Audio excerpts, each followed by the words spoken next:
Good afternoon. This hearing is called to order. 50 years ago, the United States and the Soviet Union were locked in a period of intense international crisis.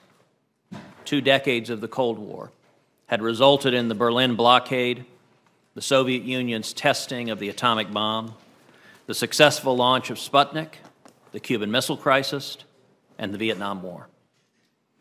However, despite the prolonged period of intense international crisis, a remarkable event occurred.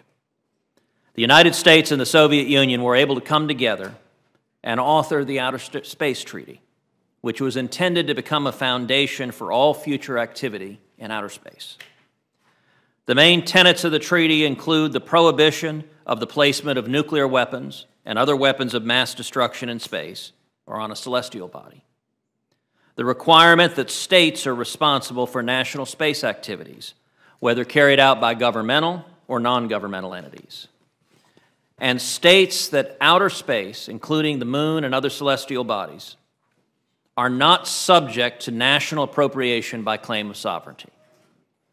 Following ratification by the Senate, the United States, the United Kingdom, and the Soviet Union were among 60 nations to sign the Outer Space Treaty, with signing ceremonies in Washington, D.C., London, and Moscow on January 27, 1967.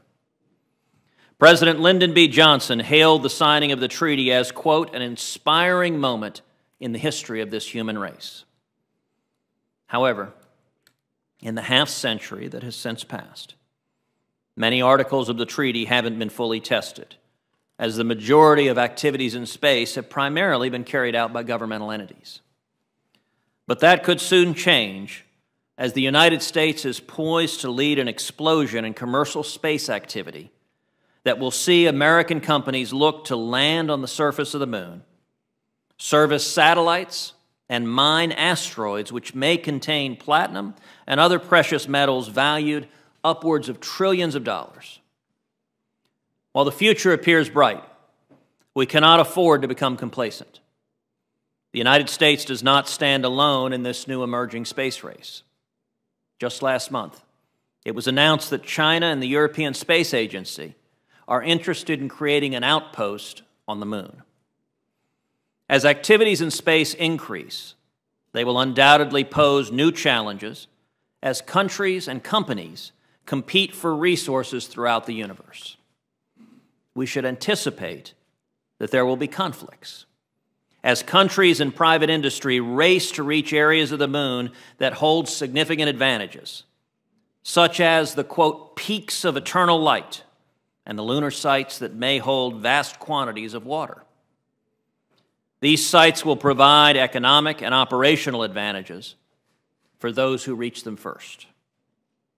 Therefore, it's incumbent on Congress to use this 50-year anniversary of the Outer Space Treaty to properly determine our actual international obligations, to decide if specific articles in the treaty are self-executing or not, and to ensure that our domestic policy moving forward creates an environment that provides certainty for industry while protecting our national security.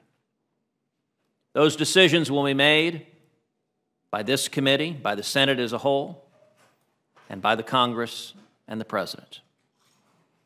And this committee, this is the second in a series of hearings looking at reopening the American frontier in space.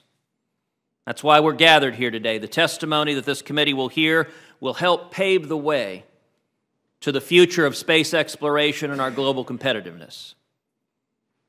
Every little boy and every little girl knows the experience of looking up into the night sky, looking to the stars and wondering what's out there. That's the mystery, that's the wonder that is behind this collective endeavor in which we're engaged.